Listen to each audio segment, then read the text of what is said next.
ahora lo que tenemos no es una comunicación de Marcelo, porque hoy es lunes y como cada lunes, cada 15 días, recibimos a nuestro amigo y columnista sobre historia, Rodi Rodríguez, esta vez con una columna muy particular. Rodi, ¿cómo estás? Lucía, Leandro y Juan de este lado.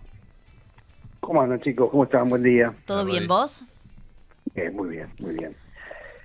Acá andamos con una columna particular, decías vos. Sí. Yo sigo situado en el 85. ¿Se acuerdan que la vez pasada cuando hablamos del 85? Sí. Del inicio del juicio de las juntas, hablamos de la creación del austral, ¿no? De la moneda que reemplazó al peso. Pero esta vez nos vamos a dedicar a un acontecimiento artístico y nos quedamos en el 85, porque mañana, 6 de mayo, se cumplen 40 años del estreno de la película Esperando la carroza. Un hito total. Película. Hola, hola. ¿Nos escuchás ahí, Rodi? Sí, no, escuchaba otras voces, por eso me confundí. Digo, 40 años del estreno de la película Esperando la carroza, un clásico, ¿no?, del cine nacional. Sí. O lo que algunos llaman película de culto, ¿no?, se dice habitualmente. Sí. Bueno, vamos a hacer un poco de historia Por sobre favor. Esperando la carroza. Recordamos o repetimos, se estrenó un 6 de mayo de 1985.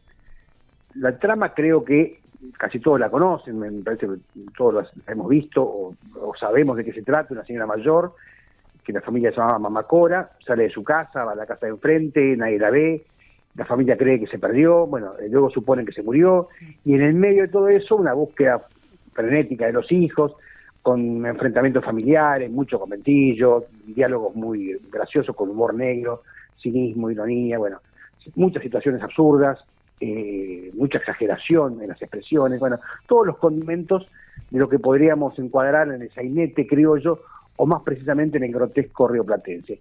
¿La tiene la película? Sí. Sí, por supuesto, sí, Bueno, sí. ¿se acuerdan que La tiene un cantidad elenco que es una selección? El de encaso, artistas, ¿no? el encaso y Antonio la... Gasalla, Sí. Brandoni, bueno, China Zorrilla, Victoria Blum, Mónica Villa, Julio de Gracia, los Tenuta, padre e hijo, Juan Manuel Tenuta y Andrea Tenuta, Enrique Pinti, Grandinetti, bueno, un elenco tremendo, todos bajo la dirección de Alejandro Doria. Pero vamos a algunos datos de Esperando la carroza, que fue inicialmente una obra de teatro, escrita por el dramaturgo uruguayo, que se estrenó con un éxito, digamos, casi inexistente, porque no dieron mucha bola, en Montevideo y en el año 62. O sea, Esperando la carroza original Mirá. fue escrita en el año fue estrenada en el año 62, hace 63 años. Y la crítica fue muy mala.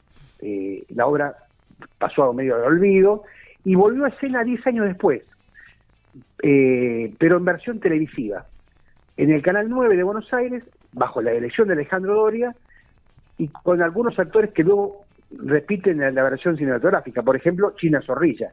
Además, en esa versión televisiva estuvo Pepe Soriano, Dora Barete, entre otros. Y después sí hay una versión teatral en Argentina, en el 75, protagonizada por Juan Manuel Tenuta. O sea, fíjense ustedes que los dos protagonistas de la película, China Zorrilla y Juan Manuel Tenuta, que son Sergio y Elvira Musicardi, son los primeros convocados por Doria para la versión de cine en el año 85. Y Doria pensó para el papel de Mamá Cora en la actriz Nini Marsal, que ya era una mujer muy grande, con más de 80 años, y dicen que ella agradeció el ofrecimiento, pero rechazó el trabajo, decidió no hacerlo porque sintió que estaba muy grande para hacer. Y el rol de Mamá Cora fue finalmente ofrecido al ahijado artístico de la Marsal, que era Antonio Gasalla. Y la película, cuando se estrenó, tuvo la misma repercusión que había tenido la obra de teatro en el 62, con una crítica que la destrozó. Dijeron que era un disparate, o que era una forma irrespetuosa de tratar a las personas mayores, la calificaron de vulgar. Bueno, con esa mala fama, obviamente, que estuvo en todos los medios, la gente no fue masivamente al cine, y podemos decir entonces que el estreno de Esperando la carroza tuvo un moderado fracaso, porque la verdad que parecía una película más. Sin embargo, con el correr del tiempo, se convirtió en un film de culto. Y un par de años después, tuvo ese estreno en televisión. La película, hay un programa de televisión que se llamaba Función Privada, que hacían dos periodistas, Carlos Morelli y Rómulo Berruti. La presentan en televisión y fue un éxito tremendo, con un pico de rating que obligó a que la película volviera a pasarse la semana y terminó de explotar el éxito de la película con el auge del videoclub. Ustedes se acuerdan que hace mucho tiempo la gente, cuando quería ver una película más allá de lo que estaba en televisión, iba y alquilaba una película. Qué hermoso. ¿No se acuerdan de eso? Sí, Me encantaba. de esa experiencia. Era una ceremonia hermosa esa, Total, ¿no? Sí. total. Había que elegir, si no sabías qué elegir, le pedías una recomendación al muchacho o muchacha del videoclub. Todo un ritual. Claro. Y después, bueno, tenías 24 horas para ver la película, si te olvidabas tenías que pagar multa, Sí. todo eso, ¿no? Devolver la rebobinada. ¿Cómo? Hay que devolver la rebobinada.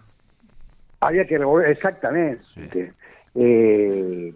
Bueno, Esperando la carroza fue una de las películas, uno de los VHS más alquilados de la época. Entonces explota no en su presentación en el cine, sino en lo que generó en los videoclubs y lo que generó en televisión. Porque hasta el día de hoy, cuando pasan Esperando la carroza, en Volver, ponele, logra niveles sorprendentes de audiencia. Y además tiene muy buena repercusión en plataformas. La película se puede ver en Netflix. Y siempre es una de las elegidas. O sea, mucho después de lo que fue su estreno, que fue un fracaso, bueno, después dio vuelta completamente. Y de hecho, el personaje principal, el de Mamá Cobra, que hacía Antonio Gasalla, que justo este año falleció Antonio Gasalla, en marzo, lo hizo durante muchos años, en unipersonales, en teatro, lo hizo como un sketch fijo en programas de muchísimo éxito, como por ejemplo el de Susana Jiménez. También estaba en Showmatch de Tinelli. O sea, los programas de mayor rating aparecía Mamá Cora, lo que hizo que tuviera aún más vigencia esa película Esperando la carroza, que tiene diálogos, expresiones que ya están en el vocabulario popular, ¿no? El yo hago puchero, ya hace puchero, yo hago ravioles, ya hace ravioles, bueno, las tres empanadas, ¿no? De Brandoni. Sí, la cantidad de frases que dejó. De pobreza digna, ¿no? Sí. Claro. Sí. Una cantidad de latiguillos que seguimos usando al día de hoy. ¿Quién no conoce a algún Sergio? Pero vos sabés que por ejemplo, la de las tres empanadas, cuando se filma, Brandoni pide sacarla, esa parte, porque le parecía que no era gracioso, que era demasiado ofensivo, ¿no? Entonces saquemos esa parte. Bueno, al final un debate y se deja. Y fíjense que debe ser una de las expresiones más populares, ¿no? Total. La pobreza digna, tres empanadas. Sí. ¿no? Y casualmente atrás estamos justo viendo la escena en el canal de YouTube, y cuando termina esa parte enseguida se enfoca en una calcomanía que tiene en el auto atrás Claro, los Brandoni. argentinos somos derechos humanos. Claro, Exacto. ¿no? claro. Exacto. Porque era también una crítica a la dictadura reciente, ¿no? Que estamos hablando de una película que se filmó en el 84 y se estrenó en el 85, y hasta el 83 hubo dictadura. Entonces también fue una crítica muy fuerte a esos años del proceso. Bueno, más allá de esas frases, que en muchos casos fueron hasta remeras, hay que tener en cuenta, y ahí nos aferramos nuevamente al 85, que fue un año importante, no solamente por todo lo que habíamos hablado antes del plano judicial, económico, también en lo político, porque hubo elecciones legislativas después de muchos años, que las ganó el radicalismo frente a un peronismo que fue dividido, un peronismo que vivió un proceso muy parecido al que vive ahora, que perdió esas elecciones legislativas, pero nació lo que fue luego la renovación peronista. Pero bueno, eso será otra charla. Lo cierto que en el plano cinematográfico, la Argentina tuvo una producción de una enorme calidad, reconocida a nivel internacional. Piensen ustedes, en ese año 85, Camila con su supercoral y el actor español Iván Arias compitió por los Oscars, una película que había sido estrenada en el 84. Y en ese mismo año 85 se estrenó La historia oficial, que un año después ganó el Oscar a la mejor película extranjera. El cine argentino de esos primeros años de democracia sin duda estaba a la altura de su historia, de su prestigio, un prestigio que se remonta a los años 40, cuando Argentina era el primer productor mundial de películas en español. Tremendo. Y eran los años que se conocían como los años dorados del cine, la época de oro del cine, y Argentina fue uno de los primeros países del continente en tener una ley para proteger y potenciar la industria cinematográfica. Fue sancionado durante el primer gobierno de Perón, donde se había aumentado el financiamiento a partir de créditos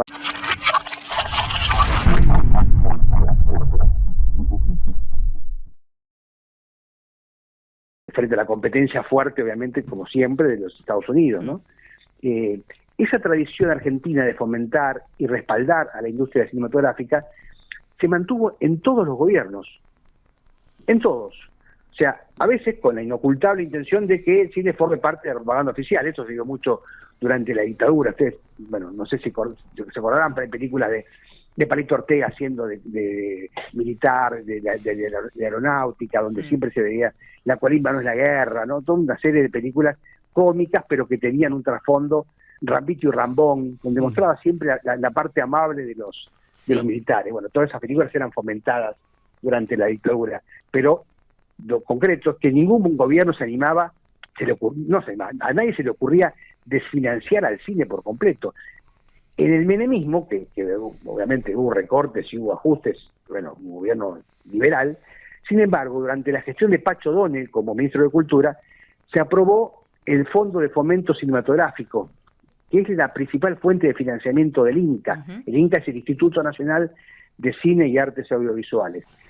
Que habrán escuchado muchas veces que dice, ¿por qué el Estado tiene que bancar, el Estado bobo tiene que bancar al INCA para que cualquiera que tenga ganas de hacer una película la haga y con la plata de los argentinos? Bueno, todo ese discurso, que en realidad lo que no se dice es que los fondos del INCA no vienen desde el Tesoro Nacional, se integran con el impuesto, o sea, el 10% sobre las entradas que se venden en el cine, el 10% de la venta de DVDs, o sea, de películas grabadas, el 25% de ENACOM, del Ente Nacional de Comunicaciones, a partir del impuesto a la facturación de los canales de TV y servicios de cable. O sea, cuando los canales pasan una película tienen que pagar un impuesto.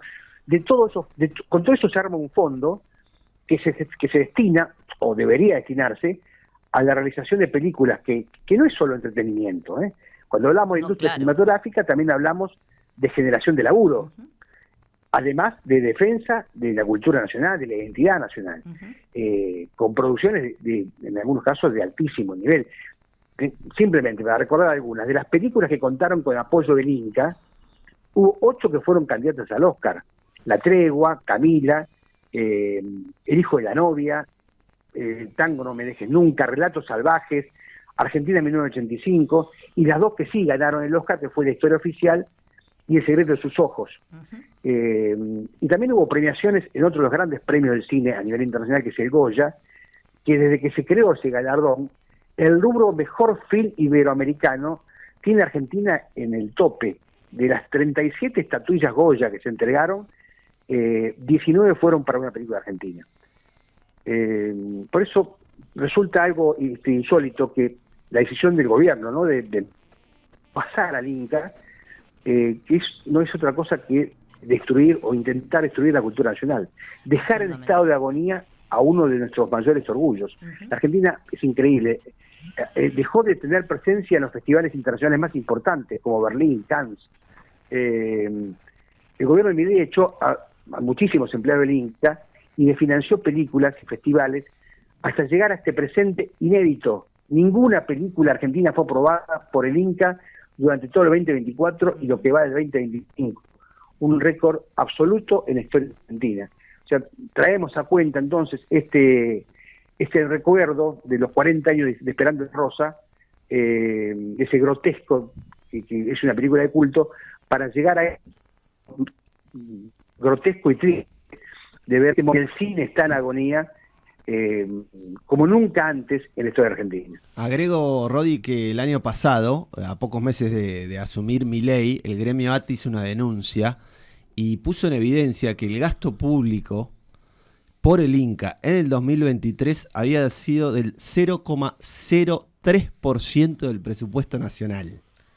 Solo eso. Claro, solo eso, y películas contaron con apoyo del instituto, eso pasó a ser 0, y como bien decías, no es solamente que alguien haga una peliculita por gusto, es una industria, y una industria genera ni más ni menos que trabajo. Eso es importante destacar también, que no es solo por el gusto de hacer una película, es una industria que pone en movimiento un sector fundamental de la economía. Es realmente bastante de necio lo que está haciendo y me animo a decir que bastante más discursivo e ideológico que exacto, que tiene un efecto real en la economía haber dejado de financiar películas. Bueno, pues no nos ahorramos nada, realmente no se está generando ningún tipo de beneficio económico a ningún sector y es una cuestión de discurso en esto antiestado que se ha también instalado desde un montón de lados y que el gobierno de Javier Milei, bueno, sigue a rajatabla. Cualquier cosita que se crea que está un poco desviado, bueno, apuntan ahí, pero en la práctica no tiene efectos reales más que perjudicar enormemente a una industria y a un vasto sector de trabajadores. Por eso, Lucía, vos decías, no se ahorra nada, no se ahorra nada y se pierde mucho. Exacto. Porque, bueno, obviamente hay grandes productoras con muy buenos vínculos a nivel internacional que logran trabajar y poner sus productos en plataformas.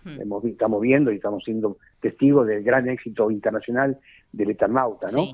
Por ejemplo, o producciones que han tenido también mucho rebote internacional, como Atrapados, que también es una miniserie que se está dando por Netflix. Sí. Pero no todas las productoras tienen esa llegada a esas plataformas, esos contactos.